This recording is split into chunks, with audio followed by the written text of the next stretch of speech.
Thank you, madam. Kumbara sir, warm welcome, madam. Warm welcome, sir. Now the floor is yours. Thank you all. Thank you, madam, for your nice introduction. Happy evening to all. Andariki vandanamulu. Impact founder Sri Gampa Nageswarrao gariki na abhivandanamalu. Sri Gampa Nageswarrao garu oka paisa kuda ఆశించకుండా మనకి వివిధ రకాలైన courses online and offline ద్వారా అందిస్తూ మనకు అందిస్తున్నందుకు మనం సదా కృతజ్ఞత. Impact is a good platform to learn and share our knowledge. Sir ఇదేంటి వైట్ వస్తుందండి, ఏం రాలేదు మీకు ఏం కనిపిస్తుందా? నాకు వైట్ బ్యాక్గ్రౌండ్. విష్ణు సార్ మీరు ప్రస్తుతానికి స్క్రీన్ షేరింగ్ ఆపండి, సార్ షేర్ చేయమన్నప్పుడు చెదురు కానీ. ఓకే, మీలా ఇప్పుడు ఇలా వస్తే బాగుండదు అది. సో మళ్ళీ స్టార్ట్ చేస్తాను. ప్రాబ్లం లేదు, కంటిన్యూ చేయండి సార్. ఓకే విష్ణు సార్ మీరు స్పీకర్ వ్యూలో ఉంచండి, గ్యాలరీ వ్యూ వద్దు. స్పీకర్ వ్యూలో ఉంటే కంప్లీట్ గా రికార్డింగ్ మొత్తం సుబ్బారావు సార్ విండో పూర్తి కనిపిస్తుంది. ఓకే, ఇప్పుడు ఓకేనా సార్? ఓకేనండి, ఇప్పుడు ఓకే. మీకే తెలుస్తుంది ల్యాప్టాప్ లో స్పీకర్ వ్యూలో ఉందా గ్యాలరీ వ్యూలో ఉందో చూడండి ఒకసారి. ఓకే సార్, స్పీకర్ వ్యూలోనే ఉంది. Okay sir, continue. Okay sir, happy evening to all. అందరికీ వందనము.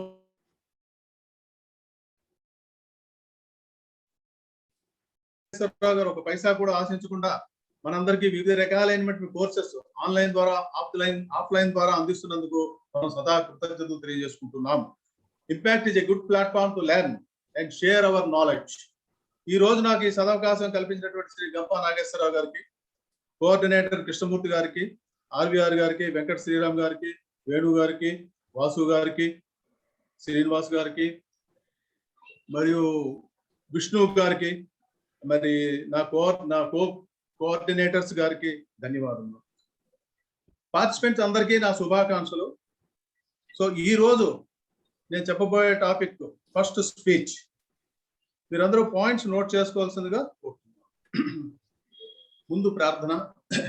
ఉక్తావిద్రుమహేమనీల ధవలక్షాయైర్ముఖై స్త్రీక్షణై యుక్తామిందుబద్ధరత్నమకుటాం తత్వార్థవర్ణాత్మికాం గాయత్రీం వరదా భయాంకసకసా శుభ్రం కపాలం గదా శంఖం చక్రమధారవిందయుగళం హస్తై వహంతీం భజే. శ్రీ గాయత్రీ నమః. గురు బ్రహ్మ గురు విష్ణు గురుదేవో మహేశ్వరః గురు సాక్షాత్ పరబ్రహ్మ తస్మై శ్రీ గురువే నమః. మరియు నా తల్లిదండ్రుల దీవెనతో ప్రారంభిస్తున్నాను.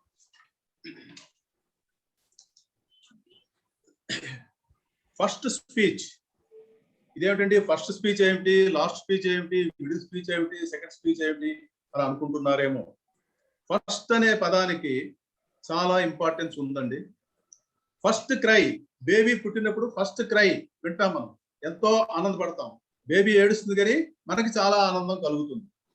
ఆ ఫస్ట్ క్రై ఎంత ఇంపార్టెంట్ ఉందో చూడండి దానికి. అలాగే ఫస్ట్ బర్త్డే ఎంత హ్యాపీగా మనం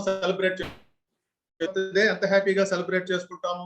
హోటల్లో చేసుకుంటాము, ఇంటి దగ్గర చేసుకుంటాం, చుట్టాలను పిలుస్తాం, బంధువులు పిలుస్తాం, ఫ్రెండ్స్ పిలుస్తాం. చాలా హ్యాపీగా ఫస్ట్ బర్త్డే సెలబ్రేట్ చేసుకుంటాం. అలాగే వరల్డ్ గేమ్స్ లో ఎవరైనా గోల్డ్ మెడల్ ఫస్ట్ టైం పుట్టినట్లయితే ఎంత హ్యాపీగా సెలబ్రేట్ చేసుకుంటారు, చాలా హ్యాపీగా. ఈవెన్ ప్రైమ్ మినిస్టర్ దగ్గర నుంచి కూడా అతనికి పిలుపు వచ్చి అతనితో భోజనం చేస్తారు. సో అలాగే చీఫ్ మినిస్టర్ కూడా కొన్ని వరాలు ఇస్తారు, ఆయనకి ఇల్లు కట్టిస్తారు, కొన్ని కోట్ల రూపాయలు ఇస్తారు. అలాగే ఫస్ట్ ఎంప్లాయ్మెంట్, మొదటిసారి ఉద్యోగం వచ్చినప్పుడు ఆ వ్యక్తి అంత ఆనందపడతాడండి. ఆఫీస్ లో మొదటిసారి ఉద్యోగం వచ్చినందుకు పార్టీ చేస్తాడు, ఇంటి దగ్గర చుట్టుపక్కల వాళ్ళందరికీ స్వీట్లు పంచి పెడతాడు. సో అంత ఇంపార్టెన్స్ ఈ ఫస్ట్ ఎంప్లాయ్మెంట్ ఉంది. అలాగే ఫస్ట్ ప్రమోషన్ కూడా అంత ఇంపార్టెన్స్ ఉంది. ఫస్ట్ ప్రమోషన్ వచ్చినప్పుడు కూడా అందరికీ స్వీట్స్ పంచుతాడు, హ్యాపీ ఫీల్ అవుతాడు,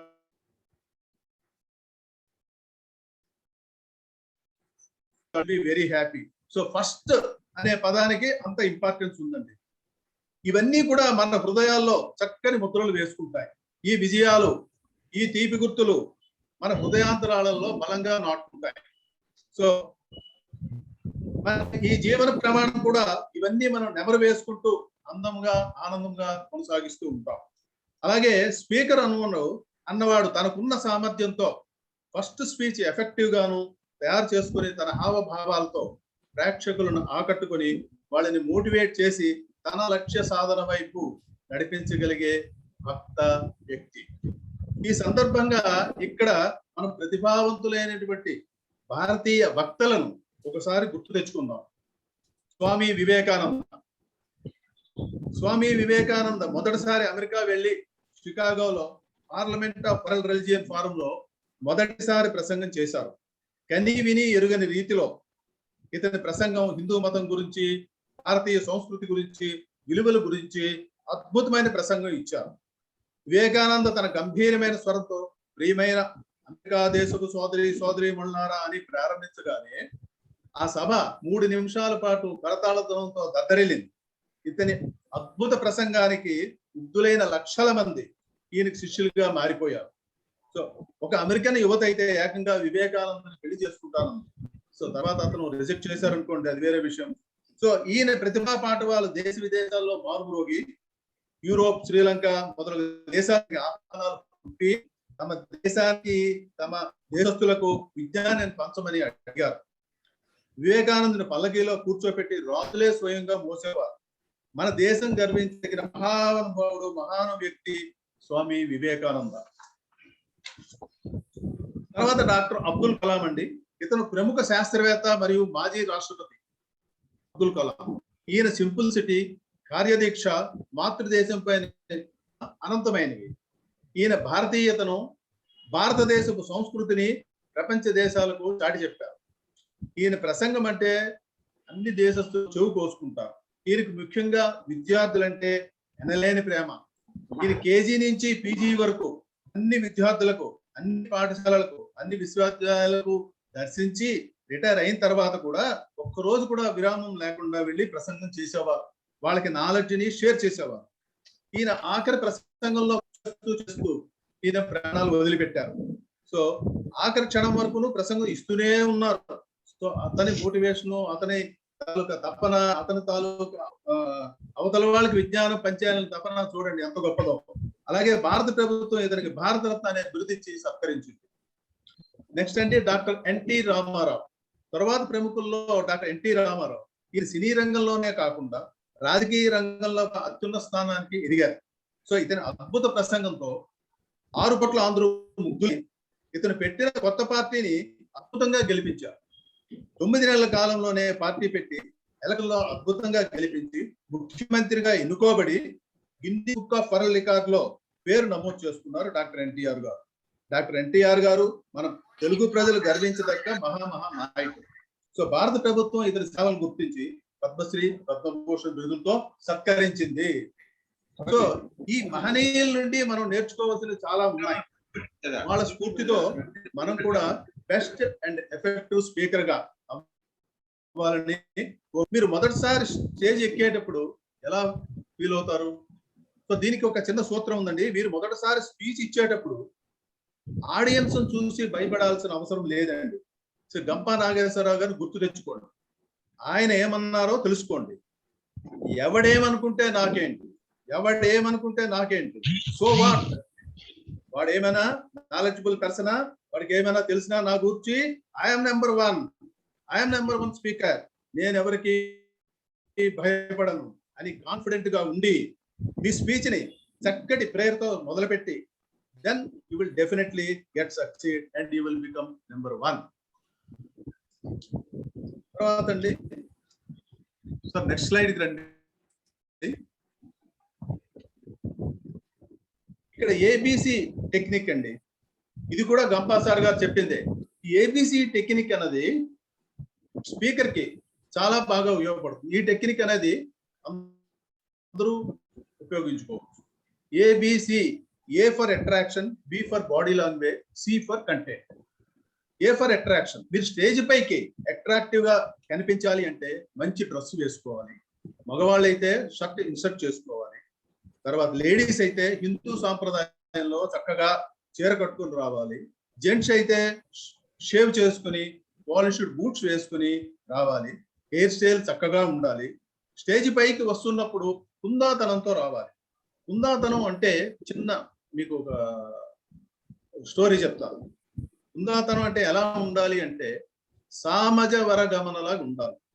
సామజ వరగమన అంటే ఇదే సినిమా పాట కాదండోయ్, ఇది ఒక త్యాగరాయ కృతి. సామజ అంటే ఏనుగు, వర అంటే ఆ విధంగా, గమన అంటే నడక, అంటే ఏనుగు వలె నడిచి రావాలనే అర్థం అన్నమాట. అక్కడ మీరు గమనించారా లేదో, ఏనుక చాలా టీవీగాను ఉందంగాను అందంగాను ఉంటుంది. సో ఇక్కడ త్యాగరాజ స్వామి శ్రీరామ కుందాతనమైన నడకను ఏనుగు నడకతో పోల్చాడు. సామజ వరగమన అని స్తుతించాడు. అంటే ఏనుగు వంటి టీవీ రాచరికపు గాంభీర్యం గల నడక గలవాడని అర్థం. అంటే రాజయ్య శ్రీరాముని నడక ఒక మెజెస్టిక్ వాకింగ్. సో అంత చక్కని టీవీతో చూడటానికి అందంగాను ఆనందంగాను ఉంటాడు శ్రీరాముడు. సో ఇక్కడ మనం స్పీకర్ గా కూడా స్టేజ్ వచ్చేటప్పుడు మంచి హుందాగా నడుస్తూ చిరునవ్వుతో చేయి ఊపుతూ పలకరిస్తూ పోడియం వద్దకి అట్రాక్టివ్ గా చేరుకోవాలి. అప్పుడే స్పీకర్ మీద ఆడియన్స్ కి మంచి అభిప్రాయం అనేది ఏర్పడుతుంది. న్యాచురల్ గా కనెక్ట్ అవుతారు. Next B for body language గురించి చెప్పాలంటే చాలా టైం పడుతుందండి. ఇక్కడ మనం క్లుప్తంగా డిస్కస్ చేసుకుందాం. స్పీకర్ గా బాడీ లాంగ్వేజ్ గురించి తెలుసుకోవాలి. ఇంపార్టెంట్ జెస్చర్స్ ఏమిటో తెలుసుకుందాం. ఒకటి ఐ కాంటాక్ట్, రెండు smile, facial expression, attraction, voice modulation, hand movement, ఇవన్నీ కూడా బాడీ లాంగ్వేజ్ లో ముఖ్యమైనవి. సో స్మైల్ అనేది అన్నిటికంటే చాలా ముఖ్యమైనది. మన చిరు దరహాసంతో ఆకట్టుకోవాలి. మహాకవి జంధ్యాల గారు నవ్వు గురించి ఈ విధంగా చెప్పారు: నవ్వడం ఒక భోగం, నవ్వించడం ఒక యోగం, నవ్వడం ఒక రోగం. సో మీరు ఈ చిరునవ్వుతో అట్రాక్టివ్ గా స్పీచ్ ఇస్తే ఆడియన్స్ ఆటోమేటిక్ గా కనెక్ట్ అవుతారు. నెక్స్ట్ అండి ఐ కాంటాక్ట్. అందరూ ఆడియన్స్ ని మీరు ఎం షేప్ లో కానీ డబ్ల్యూ షేప్ లో కానీ చూడాలి. అంటే అప్పుడే ఆడియన్స్ అనుకుంటారు, ఓ స్పీకర్ గారు మన అందరినీ చూస్తున్నారు అని, అప్పుడు మనకి కనెక్ట్ అవుతారు. ఫేషియల్ ఎక్స్ప్రెషన్, కంటెంట్ లో ఉన్న భావానికి తగినట్లుగా మీ కవళికలు ఉండాలి. అప్పుడే మీరు ఆడియన్స్ ని ఆకట్టుకోగలరు. అలాగే వాయిస్ మాడ్యులేషన్ అనేదండి సందర్భంగా ఉండాలి. ఎక్కడ పెంచాలి, ఎక్కడ తగ్గించాలి, భావయుక్తంగా ఉండాలి వాయిస్ మాడ్యులేషన్. ఎగ్జాంపుల్, మీరు ఈటీవీలో కానీ ఏ టీవీలో కానీ మీరు న్యూస్ రీడర్ ఎలా చదువుతారు? ఒక విచారణ వార్త వచ్చినప్పుడు చదువుతారు, టోన్ తగ్గిస్తారు, తర్వాత ఫేషియల్ ఎక్స్ప్రెషన్ కూడా విచారంగా పెడతారు. అలాగే ఒక మంచి వార్త, ఒక ఉత్తేజ వరల్డ్ కప్ లో మనం గెలిచామన్నటువంటి వార్తలు చదివారనుకోండి, ఉత్సాహంగా చదువుతారు. ఫేషియల్ ఎక్స్ప్రెషన్ కూడా చిరునవ్వుతో చక్కగా అందంగా పెడతారు. సో వాయిస్ మాడ్యులేషన్ అనేది ఎక్కడ పెంచాలి, ఎక్కడ తగ్గించాలి అనేది ముఖ్యంగా స్పీకర్ అనేవాడు తెలుసుకోవాలి. కంటెంట్ ప్రిపరేషన్ ఫస్ట్ స్పీచ్ లో చాలా ముఖ్యమైనదండి. ఈ కంటెంట్ ఎలా ప్రిపేర్ చేసుకోవాలి? Content heart of the speech. So గుండెకాయ లాంటిది కంటెంట్ అనేది, స్పీకర్ కి గుండెకాయ లాంటిది. సో అనేది మోటివేషనల్ గా ఉండాలి, సింపుల్ లాంగ్వేజ్ వాడాలి, కాంప్లెక్స్ సెంటెన్స్ అనేవి వాడకూడదు. టార్గెట్ ఆడియన్స్ కి అనుగుణంగా ఉండాలి. ఆ టార్గెట్ ఆడియన్స్ ఎవరో తెలుసుకొని వాళ్ళకి అనుగుణంగా మనం ఆ కంటెంట్ తయారు చేసుకోవాలి. గ్రామటికల్ మిస్టేక్స్ అనేవి అసలు ఉండవు. తర్వాత controversial matters like religion, caste, political, movies, sex, ఈ మ్యాటర్స్ ఏవి ఉండకూడదు. అలాగే కంటెంట్ మరీ ఎక్కువగా ఉండకూడదు, అలాగే తక్కువగా ఉండకూడదు. ఆర్గనైజర్ ఇచ్చిన సమయంలోనే మన తాలూకా స్పీచ్ అనేది పూర్తి చేయాలి. తర్వాత మధ్యలో story telling, quotations, jokes relevant to the subject ఇవన్నీ వేస్తూ ఉండాలి. తర్వాత ప్రసంగం హ్యూమరస్ గా ఉండాలి. అలాగే ఎగ్జాక్ట్ ఇన్ఫర్మేషన్ ఇవ్వాలి. మనం ఏ ఇన్ఫర్మేషన్ అయినా సరే ఎగ్జాక్ట్ గా ఉండాలి, నిజాయితీగా ఉండాలి, న్యాయబద్ధంగా. కంటెంట్ డెలివరీ అనేది అద్భుతంగా ఉండాలి. తర్వాత ఇన్స్పైరింగ్ గా ఉండాలి, హెల్ప్ఫుల్ గా ఉండాలి. మన ప్రసంగం వినే ప్రేక్షకులు ఎవరు? స్టూడెంట్సా, రైతుల, కార్మికుల, సైంటిస్టుల? వాళ్ళని దృష్టిలో పెట్టుకొని మనం చెప్పాలి. స్టూడెంట్స్ అయితే ఒక రకంగా చెప్తాము, రైతులైతే అగ్రికల్చర్ సంబంధించినటువంటి ఇన్ఫర్మేషన్ అంతా చెప్తాము. అలాగే ఎవరికి సంబంధించిన విషయాలు వాళ్ళకి తగినట్టుగా మనం ప్రిపేర్ చేసుకుని వాళ్ళు చెప్తాము. తర్వాత ప్రసంగంలో అన్ని అంశాలు సానుకూలంగా ఉండాలి, మంచిగా ఆలోచించే విధంగా ఉండాలి, పాజిటివ్ థింకింగ్ తో ఉండాలి. గందరగోళం సృష్టించే అంశాలన్నీ కూడా మీరు నివారించాలి. ప్రభుత్వ విధానాలు, రాజకీయ విషయాలు ఇవన్నీ కూడా పూర్తిగా అవాయిడ్ చేయాలి. తర్వాత హూ ఈజ్ స్పీకర్? స్పీకర్ అంటే ఎవరండి? నిర్విరామంగా తన మాటలతో ప్రపంచాన్ని ప్రోత్సహిస్తూ తనకు నిరంతరాయంగా నడిపించే వ్యక్తి. A man who desperately drives the world with his words and calmly leads towards his destination. నిర్విరామంగా తన మాటలతో ప్రపంచాన్ని ప్రోత్సహిస్తూ తన గమ్యం వైపు, అంటే తన లక్ష్యం వైపు నిరంతరాయంగా నడిచే వ్యక్తే స్పీకర్. ఈ విధంగా ఒక వ్యక్తి ఒక ప్రపంచాన్ని ఇక్కడ సార్ ఎటిక్విటీస్ స్లైడ్ పెట్టండి సార్. Thank you. ఇప్పుడు స్పీకర్ కి ఉండవలసినటువంటి లక్షణాలు ఏమిటి? Ethics and etiquettes of speaker. Speaker కి ఉన్నటువంటి లక్షణాలు వివరించారు. అది ఫిజికల్ అపియరెన్స్ బాగుండాలి. ఇందాక చెప్తున్నాం కదండి, ఫిజికల్ అపియరెన్స్ అంటే మన డ్రెస్ కోడ్ ఎలా ఉండాలి, ఎలా ఉండాలి, తర్వాత ఇవన్నీ కూడా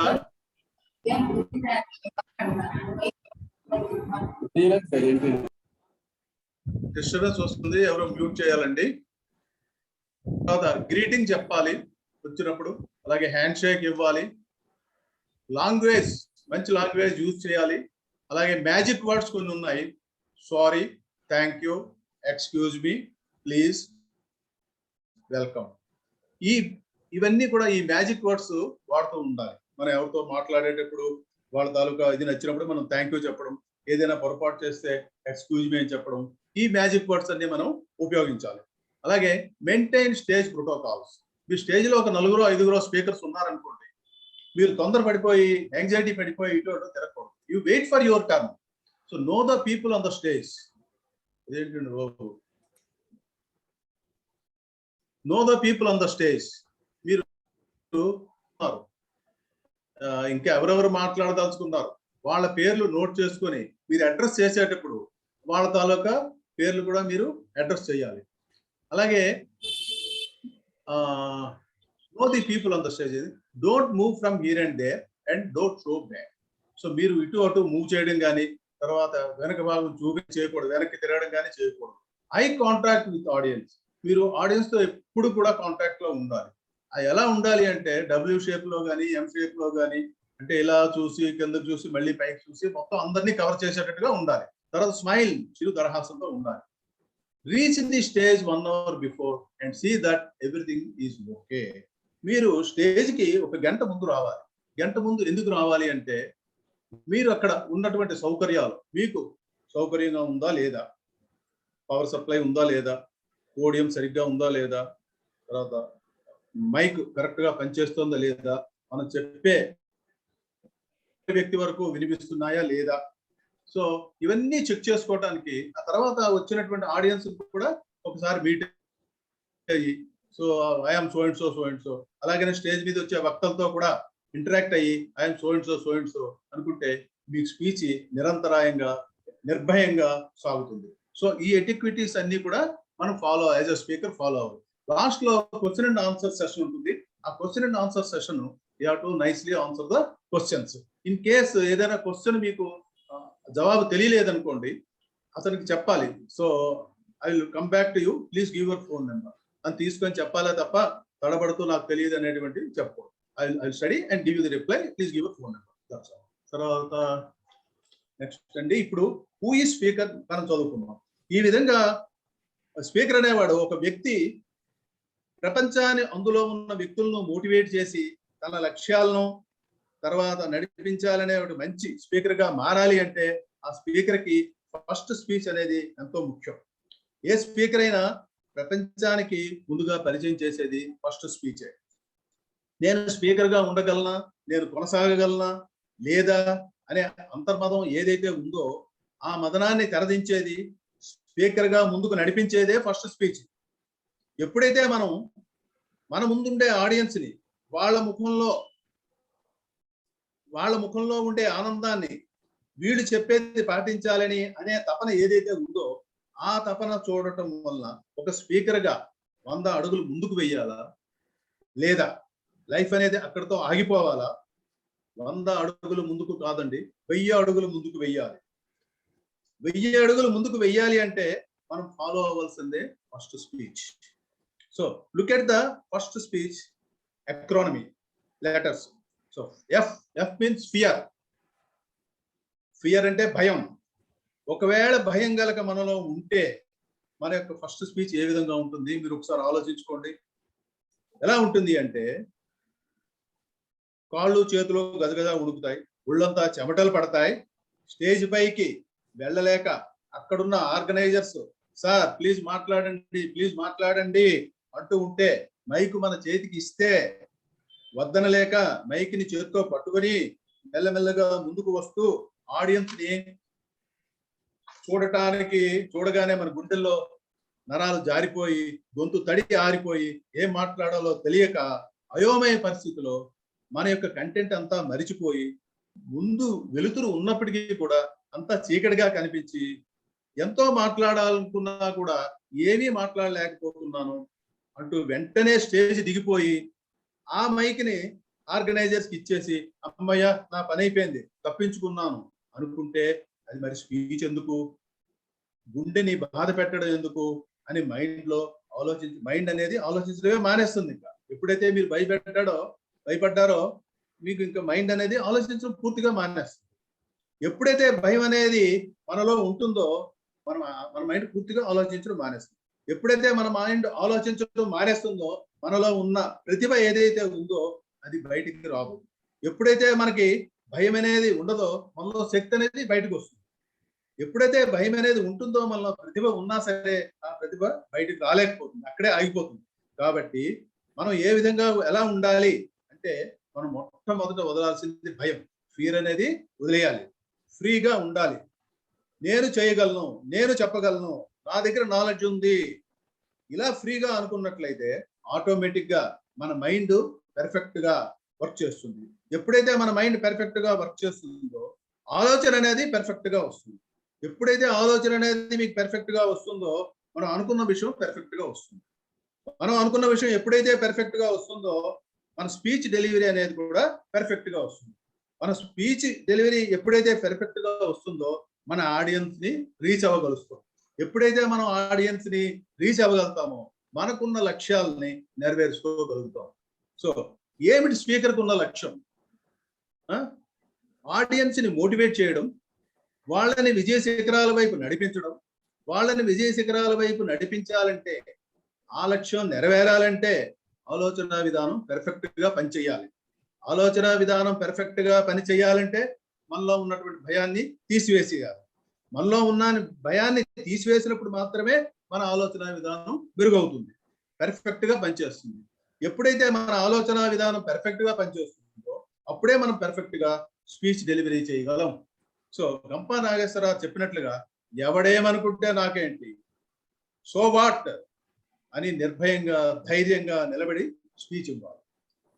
నెక్స్ట్ లెటర్ ఐ అండి, ఐ ఫర్ ఇన్ఫర్మేషన్.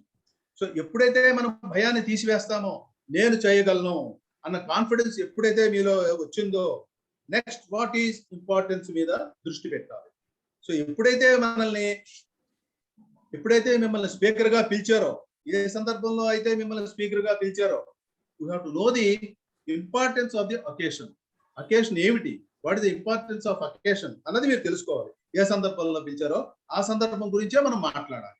అక్కడ ఉన్న ఆడియన్స్ ఎవరు, ఎట్లాంటి వారు, ఏ టైప్ ఆఫ్ ఆడియన్స్ అక్కడ ఉన్నారు, విద్యార్థుల, రైతుల, ఉద్యోగస్తుల, సీనియర్ సిటిజన్సా, వాళ్లకు తగిన విధంగా గౌరవించి మాట్లాడాలి. ఇదంతా మనం ఒకసారి సమరైజ్ చేసుకోవాలి. అక్కడ ఉన్న ఆడియన్స్ ఎవరు, వాళ్ళకి ఏ సమాచారం ఇవ్వాలి, మన దగ్గర నుండి ఏ సమాచారం వాళ్ళు కోరుకుంటున్నారు అనేది కూడా మనం తెలుసుకోవాలి. ఈ విధంగా తెలుసుకోవడం వలన మనం ఏ విధంగా ఆడియన్స్ కి సమాచారం ఇవ్వగలమో అని మన మైండ్ ఆలోచిస్తుంది. ఆలోచించి వాళ్ళకి కావాల్సిన సమాచారం అందిస్తామో, ఎప్పుడైతే మనం ఆలోచించి వాళ్ళకి కావాల్సిన సమాచారం అందిస్తామో అప్పుడే ఆడియన్స్ కనెక్ట్ అవుతారు. ఎప్పుడైతే వాళ్ళు మనకు కనెక్ట్ అవుతారో మన ఇచ్చే సమాచారం వాళ్ళ మైండ్కి రీచ్ అవుతుంది. ఎప్పుడైతే వాళ్ళ మైండ్ లో మనం ఇచ్చే సమాచారం రీచ్ అవుతుందో అప్పుడే మనం గుడ్ స్పీకర్ గా మెయింటైన్ అవుతాం.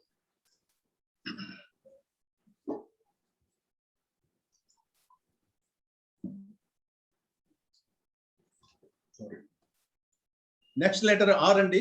Record of thought.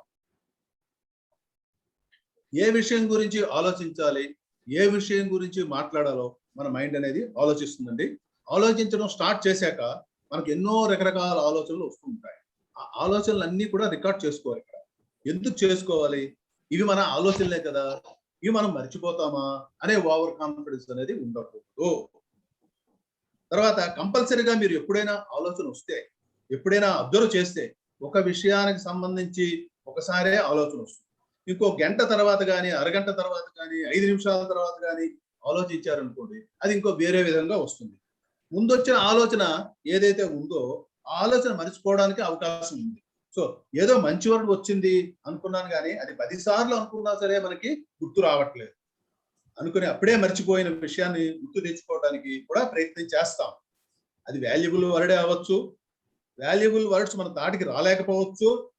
కాబట్టి ఎప్పుడైతే మనం ఆలోచిస్తూ ఉంటామో, ఏ థాట్స్ అయితే ఆ సబ్జెక్ట్ పైన వస్తుంటాయో ఆ థాట్స్ అన్ని కూడా మనం రికార్డ్ చేయాలి. నెక్స్ట్ సమరైజ్ చేయాలండి. ఇప్పుడు వచ్చిన ప్రతి ఆలోచన రికార్డ్ చేసాం. అన్నింటిలోని ఇంపార్టెంట్ వర్డ్స్ ఏమిటి ఉన్నాయి, ఏ వర్డ్స్ చెప్పడం వల్ల ఆడియన్స్ అట్రాక్ట్ అవుతారు, ఏ వర్డ్స్ చెప్పడం వల్ల మన టాపిక్ పర్ఫెక్ట్ గా రీచ్ అవుతుంది. అలాగే మన థాట్స్ అన్ని 1 by 1 సమరైజ్ చేసుకోవాలి. ఒక్కొక్కటి ఎక్స్ప్లెయిన్ చేయగలగాలి, అర్థమయ్యేలాగా ఎక్స్ప్లెయిన్ చేయాలి. Next letter T for time. ఎప్పుడైతే మనం పాయింట్స్ సమరైజ్ చేస్తాం, ఏ పాయింట్ ని ఎలాగ ఎలాబరేట్ చేసి ఏ పాయింట్ ని ఎంత టైంలో ఆర్గనైజర్స్ అలాట్ చేసిన టైంలో అర్థమయ్యేటట్లు చెప్పగలము అనే విధంగా మనం టైం అనాలిసిస్ చేసుకోవాలి. S for story. ప్రతి 20 నిమిషాలకి లేదా ప్రతి 18 నిమిషాలకి హ్యూమన్ బ్రెయిన్ కి రిలాక్సేషన్ కావాలండి. స్పీచ్ మధ్యలో చిన్న చిన్న స్టోరీస్ కానీ, పజిల్స్ కానీ, కొటేషన్స్ కానీ ఇవ్వాలండి. ఎక్కడైనా ఏ పాయింట్ కి కొటేషన్ యాడ్ చేయవచ్చు, ఆ కొటేషన్ ఎంతవరకు ఎఫెక్టివ్ గా చెప్పొచ్చు, ఎంత టైంలో చెప్పొచ్చు, ఈ విధంగా టైం అనాలిసిస్ చేసుకుని ఏ పాయింట్స్ అయితే ఏవైతే ఉన్నాయో వాటికి ఎగ్జాంపుల్ గా స్టోరీస్ కానీ, కొటేషన్స్ కానీ, సాంగ్స్ కానీ యాడ్ చేస్తూ మన ఫైనల్ మెటీరియల్ ని బిల్డప్ చేసుకో. ఫైనల్ మెటీరియల్ బిల్డప్ చేసుకున్న తర్వాత అమ్మయ్యా అయిపోయింది అనుకుంటే సరిపోదండి, ముందుంది ఇంకా కథ. సో ప్రాక్టీస్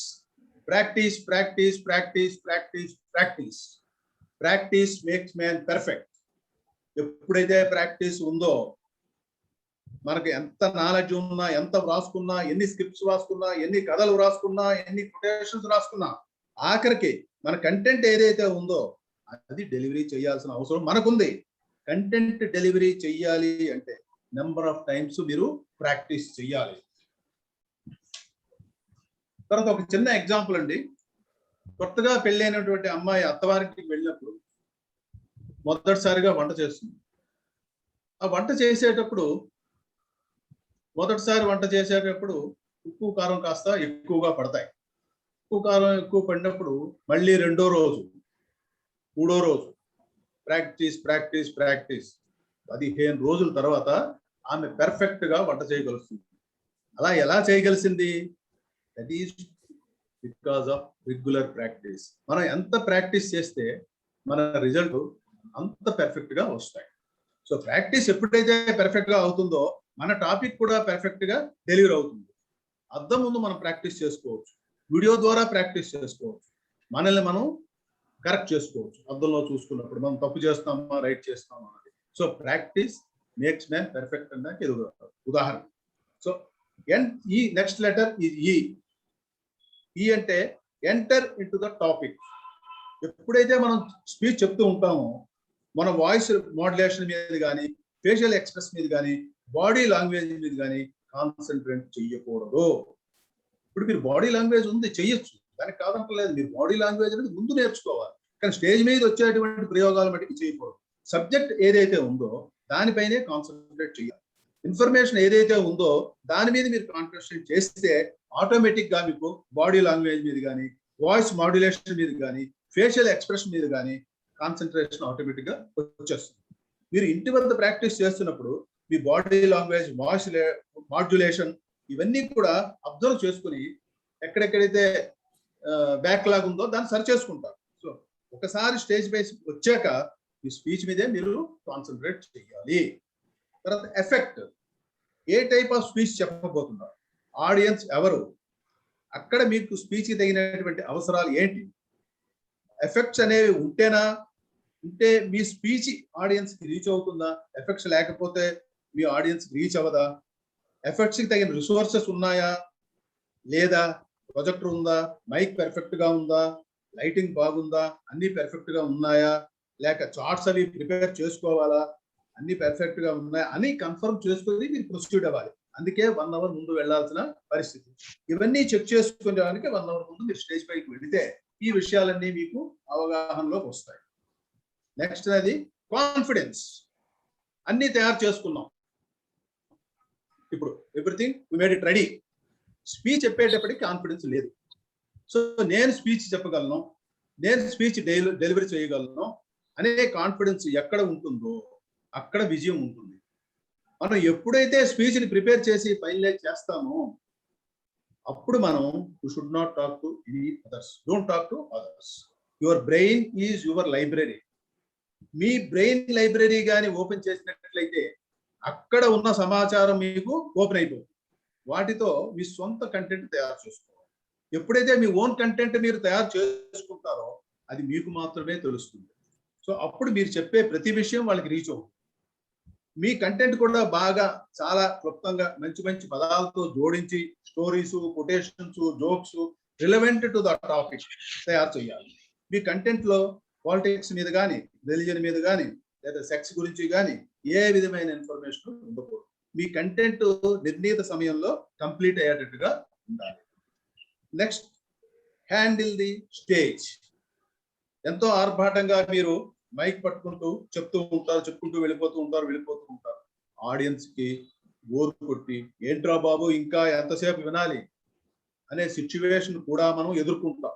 సో అందుకే స్టేజ్ పైకి వచ్చేటప్పుడు మనం ఆడియన్స్ ని అబ్జర్వ్ చేసుకుంటూ రావాలి. వాళ్ళు వినే మూడ్ లో ఉన్నారా లేదా అని అనలైజ్ చేసుకోవాలి. డల్ గా ఉన్నారనుకోండి, ఏవైనా జోక్స్ కానీ చెప్పి వాళ్ళని మూడ్ ఆఫ్ నుంచి సిచ్యువేషన్ నుంచి వినే సిచ్యువేషన్ కి చేంజ్ చేసుకోవాలి. సో ఇక్కడ మీకు కూడా కొద్దిగా బోర్ కొట్టే ఉంటుంది. చిన్న మోటివేషనల్ స్టోరీ ఒకటి చెప్తాను. ఒక కార్పెంటర్ ఉంటారండి, అతను ఒక పెద్ద కంపెనీలో పనిచేస్తుంటారు. ఆ కార్పెంటర్ అంటే ఎండి గారికి చాలా ఇష్టం, ఎందుకంటే ఈయన పర్ఫెక్ట్ గా చేస్తాడు, బాగా చేస్తాడు పని అంతా అని. అతనికి రిటైర్మెంట్ రోజు వస్తుంది. ఆ రిటైర్మెంట్ రోజు నాడు ఎండి గారు పెద్ద పార్టీ అరేంజ్ చేసి ఇతని గురించి పొగుడుతారు, చాలా బాగా పనిచేస్తాడు, 67 మన దగ్గర, సో అని చెప్పి అతనికి సన్మానం చేస్తారు. సన్మానం చేసిన తర్వాత చివరిలో కార్పెంటర్కి ఒక అడుగుతారు, ఏమండి మీరు మా కంపెనీ వదిలి వెళ్ళిపోతున్నారు, కానీ నాకు చిన్న కోరిక, మీకు ఒక చిన్న అసైన్మెంట్ ఇస్తున్నాను, నాకు తెలిసిన వాళ్ళకి ఒక బిల్డింగ్ కట్టి ఇవ్వాలి, మీరు చక్కగా మంచి వుడ్ వర్క్ తో చక్కని మీ పనితనంతో ఒక బిల్డింగ్ కట్టి ఇవ్వండి అంటారు. కార్పెంటర్ చేసేది ఏమి లేక సరేనండి కట్టిస్తాను అంటాడు. కానీ అతనికి ఒరిజినల్ గా ఏమిటంటే నేను ఎప్పుడు రిటైర్ అయిపోతాను, ఎప్పుడు హ్యాపీగా స్పెండ్ చేస్తాను అనే దృక్పథంలోనే ఆయన ఉన్నాడు. కాకపోతే ఎప్పుడైతే ఎండి గారు అడిగారో సార్ నేను చేసిస్తానని ప్రతినప్పుడు ఒప్పుకున్నాడు. కానీ అతను ఇంట్రెస్ట్ చూపించట్లేదు, ఎందుకంటే నేను రిటైర్ అయ్యాక ఎంజాయ్ చేసిన నాకేమిటి పని అనుకుని పూర్తిగా మనసు పెట్టకుండా ఆ పనిని చేస్తాడు. సో సరైన ఉడ్డు పెట్టకుండా, సరైన బట్టి బిగించకుండా ఇలాగా వర్క్ చేసుకుని వెళ్ళిపోతాడు. మొత్తం మీద బిల్డింగ్ కంప్లీట్ చేస్తాడు. ఓవర్ టైం కూడా చేయడు, స్లోగా చేసుకుంటాడు పని. మొత్తం మీద బిల్డింగ్ కంప్లీట్ అయిపోతుంది. అయిపోయిన తర్వాత రంగులు వేస్తాడు. అవి ఏ లోపాలు ఉన్నా రంగులు వేసేసరికి చాలా బ్యూటిఫుల్ గా కనిపిస్తుంది బిల్డింగ్. అప్పుడు ఎండి గారు వచ్చి చూస్తారు, చాలా బాగుందయ్యా, చాలా బాగా కట్టే ఉంటారు. దాని తర్వాత మళ్ళీ మీటింగ్ ఏర్పాటు చేస్తారు. ఇగో మన కార్పెంటర్ గారు చాలా మంచిగా కట్టారు, బిల్డింగ్ చక్కగా కట్టారు, సో మనం అందరం అతన్ని అప్రిషియేట్ చేయాలి అని చెప్పి తాళాలు తీసుకెళ్లి ఆయన చేతిలో పెడతారు. సరికి కార్పెంటర్ కి మూర్చబడినంత పని వస్తుంది. సార్ ఏంటి నాకు ఇస్తున్నారు తాళాలు? ఆ బిల్డింగ్ నీకోసమేనయ్యా, నువ్వు బాగా మా కంపెనీలో పనిచేసినందుకు నీకు గిఫ్ట్ గా సర్ప్రైజ్ గా ఇద్దామనే ఉద్దేశంతో నీకు ఈ తాళాలు ఇచ్చాను, నీకు ఈ బిల్డింగ్ ఇచ్చాను, so you enjoy the return life అనగానే అతను మూర్చిపోయినంత పని అవుతుంది. అతను అప్పుడు మనసులో అనుకుంటాడు, అయ్యో నేను ఎంత పని చేశాను, ఇదే నా సొంతానికి అంటే ఎంత బాగా చేసేవాడినో, సో ఇది ఎవరికో అని తెలిసి నేను మూడాప్ అయిపోయి ఏదో రకంగా తయారు చేసి పడేశాను, కానీ ఇదే నా సొంతంగా అయితే ఇంకా బాగా చేసుకునేవాడిని కదా, నేను ఎంతో పొరపాటు చేశాను అని రిపెంట్ అవుతాడు. అందుకే ఏ పైన చేసేటప్పుడు నిబద్ధతతో, మోటివేషన్తో, నిజాయితీతో మన తాలూకా ఎఫర్ట్స్ అన్ని పెట్టి చక్కగా చేయగలిసినప్పుడే మనం పైకి వస్తాం. అలాగే స్పీకర్ కూడా తన ఇన్ఫర్మేషన్ అంతా నిజాయితీగా, మోటివేషనల్ గా చక్కగా స్పీచ్ ఇచ్చినప్పుడే అతను ఫస్ట్ స్పీచ్ కానివ్వండి, లాస్ట్ స్పీచ్ కానివ్వండి, ఏదైనా కూడా ఇంప్రెసివ్ గా ఉంటుంది. సో దీనికి ఒక చిన్న ఉదాహరణ చెప్తాను. సో ఇప్పుడు ఏంటంటే మనం విన్న టాపిక్ అంతా ఒకసారి మెమరైజ్ చేసుకుంటాం. ఇది ఇంపార్టెంట్ అండి. ఇప్పుడు మనం టాపిక్ అంతా చెప్పేసాం, ఇది ఇసాం, అయిపోయింది ఇది. సో మళ్ళీ కానీ మనం మెమరైజ్ చేసుకున్నాం అని కూడా అది మన మైండ్ లో ఉంది. సో ఇప్పుడు మనం విన్న టాపిక్ ఏబిసి టెక్నిక్స్ చెప్పుకున్నామండి, ఎథిక్స్ చెప్పుకున్నామండి, ఫ్రీ ఆఫ్ మైండ్, ఫియర్ ని ఎలా దూరం చేసుకోవాలో చెప్పుకున్నామండి, ఇంపార్టెన్స్ ఆఫ్ ది అకేషన్ అనేది తెలుసుకున్నామండి, తర్వాత థాట్స్ అన్నవి రికార్డ్ చేసుకున్నామండి, రికార్డ్ చేసుకున్న తర్వాత పాయింట్స్ అన్ని సమరైజ్ చేసుకున్నామండి, సమరైజ్ చేసుకున్న తర్వాత టైం అనాలిసిస్ చేసుకున్నాం, టైం అనాలిసిస్ చేసుకున్న తర్వాత stories, jokes relevance to the topic, A particular topic point దగ్గర ఏది చెప్పాలి అనేది డిసైడ్ చేసుకున్నాం, ఎక్కడ ఏ పాయింట్ కి ఎగ్జాంపుల్ ఇస్తే బాగా కనెక్ట్ అవుతామో కూడా తెలుసుకున్నాం. అలాగే ప్రాక్టీస్ అన్నది కంటిన్యూగా చేయాలనే పద్ధతి కూడా తెలుసుకున్నాం, కంటెంట్ ఎలా ఉండాలి అన్నది కూడా తెలుసుకున్నాం. ఇలాగా అన్ని పాయింట్స్ మనం సమరైజ్ చేసుకొని ఫైనల్ మెటీరియల్ ని బిల్డప్ చేసుకోవాలని కూడా తెలుసుకున్నాం. సో ఏంటంటే ఇంకా కంక్లూజన్ ఏంటంటే, స్టార్టింగ్ ఆఫ్ ది సెషన్ ఎంత important, ending of the session కూడా అంతే ఇంపార్టెంట్.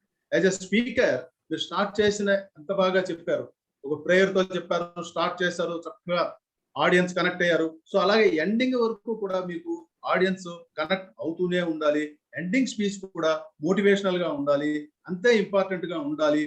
అలాగే మనం చెప్పే మాట వాళ్ళకి ఇంటికి వెళ్ళిపోయినా సరే మన మాటలనే వాళ్ళకి గుర్తు రావాలి. మనం ఏ లక్ష్యంతో అయితే మనం స్పీచ్ చెప్పామో ఆ లక్ష్యం వాళ్ళకి చేరే విధంగా ఉండాలి. మన ఆలోచనలు వాళ్ళకి క్రియేటివిటీ చేసేటట్టుగా ఉండాలి. ఎండ్ ఆఫ్ ది సెషన్ కూడా అంత బాగా చెప్తూ మన ఆలోచనలన్నీ వాళ్ళ మైండ్ లో రికార్డ్ అయ్యేటట్టుగా ఉండాలి. అప్పుడే మన స్పీచ్ పర్ఫెక్ట్ గా అవుతుంది. సో ఇంతటితో నేను స్పీచ్ ముగిస్తున్నాను. సో నెక్స్ట్ మనం ఏంటంటే క్వశ్చన్ అండ్ ఆన్సర్ సెషన్ అండి. తర్వాత ఈ అవకాశం ఇచ్చినటువంటి నాకు గంపా నాగేశ్వరరావు గారికి, మన మెంటర్స్ కి అందరికీ థ్యాంక్స్ అండి.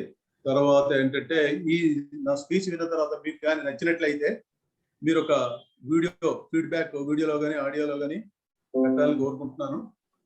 So thank you very much. Now the session is over to question and answer session.